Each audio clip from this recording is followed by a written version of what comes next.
Los Angeles လေဆိပ်ရဲ့တညမှာလေယာဉ်မယ် Jenny နဲ့ Paul တို့ဟာခရီးစဉ်တစ်ခုအတွက်ပြင်ဆင်နေကြပါတယ်။မုန်တိုင်းရှိနေတာကြောင့်ခရီးသည်တိတ်မများပါဘူး။ခရီးသည်တွေထဲမှာတယောက်တည်းခရီးသွားတတ်တဲ့ဆယ်ကျော်သက်လေ George Parkinson ရောဂါသည်ခင်ပွန်းကိုခေါ်လာတဲ့ပြီးအကြောက်လွန်တတ်တဲ့တပ်မတော်ဆေးတပ်သားရှော့အကြောင်လေးတစ်ကောင်ပါလာတဲ့ Boris နဲ့ပိုးမွားအရန်ကြောက်တဲ့ဇနီးမောင်နှံတို့ပါဝင်ပါတယ်။ထူးခြားတာက Henry ဆိုသူဟာ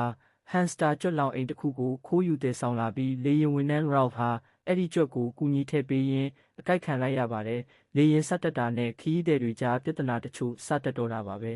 ။တိတ်မကြခင်မှာပဲလေယာဉ်ဝန်ထမ်း Ralph တယောက်အခြေအနေမဟန်တော့ပဲ Jenny ရဲ့ကိုယ်ပေါ်ကိုအန်ချလိုက်ပါတယ်။သူဟာသွေးယူသွေးတန်းဖြစ်ပြီးကော့ပစ်တကားကိုအတင်းဝင်ဖို့ကြိုးစားတာကြောင့်ခရီးသည်တွေဝိုင်းချုပ်ပြီးတုံနှောင်ထားလိုက်ရပါတယ်။အခြေအနေဆိုးရွားလာတာကြောင့်လေယာဉ်ကိုအရေးပေါ်ဆင်းသက်ဖို့ကြိုးစားချိန်မှာRalph ဟာရုတ်တရက်နိုးလာပြီးလေယာဉ်မဲ့ဖူးဝဲရဲ့နှာခေါင်းကိုကိုက်ဖြတ်လိုက်ပါတယ်။လေယာဉ်ဆင်းသက်ပြီးချိန်မှာတော့ထူးဆန်းတာကလေဆိပ်တစ်ခုလုံးကိုအာဏာပိုင်တွေကချိတ်ပိတ်ထားပြီးသူတို့ကိုအပြင်ထွက်ခွင့်မပေးတော့တာပါပဲ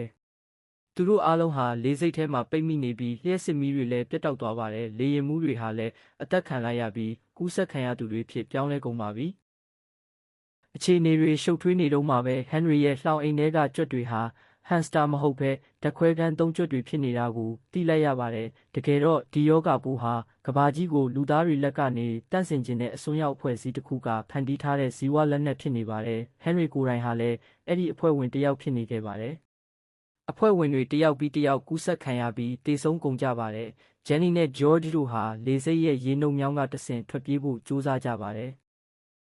လမ်းမှာကူးစက်ခံထားရတဲ့တငယ်ချင်း Paul နဲ့တခြားသူတွေကို Jenny တယောက်ရုန်းကန်တက်ဖြတ်ခဲ့ရပါတယ်။နောက်ဆုံးမှာ Henry ဟာလည်းပိုးကူးစက်ခံရပြီးတတဝါဆိုးကြီးအဖြစ်ပြောင်းလဲသွားပါတယ်။ Jenny နဲ့ George တို့နှစ်ယောက်ပေါင်းပြီး Henry ကိုအနိုင်ယူတက်ဖြတ်နိုင်ခဲ့ပေမဲ့စိတ်မကောင်းစရာက Jenny ကိုယ်တိုင်လည်းအကိုက်ခံထားရတာကြောင့်ပိုးကူးစက်ခံလိုက်ရပါပြီ။လေဆိပ်တစ်ခုလုံးကိုအာဏာပိုင်တွေကမီးရှို့ဖျက်ဆီးပစ်နေချိန်မှာ Jenny ဟာ George ကိုလွတ်မြောက်အောင်ကူညီပေးခဲ့ပါတယ်။ George ဟာအပြင်လောကကိုလွတ်မြောက်သွားနိုင်ခဲ့ပေမဲ့သူလှည့်ကြည့်လိုက်တဲ့အချိန်မှာတော့သူ့ကိုကူညီခဲ့တဲ့ Jenny ဟာတန်နိုင်တွေနောက်မှာသွေးဆုပ်ဖုတ်ကောင်တစ်ကောင်အဖြစ်ပြောင်းလဲသွားတာကိုမြင်လိုက်ရပါတယ်။ဒါပေမဲ့ငရဲပုံဟာဒီမှာတင်မပြီးသေးပါဘူး။ယောဂပိုးရှိနေတဲ့သွားရဲ့အကြောင်းလေးဟာလည်းအပြင်လောကကိုလွတ်မြောက်သွားပြီးမြို့ပြကြီးစီကိုဥတီသွားနေတာနဲ့ပဲဇလန်းကိုအဆုံးသတ်ထားပါတယ်။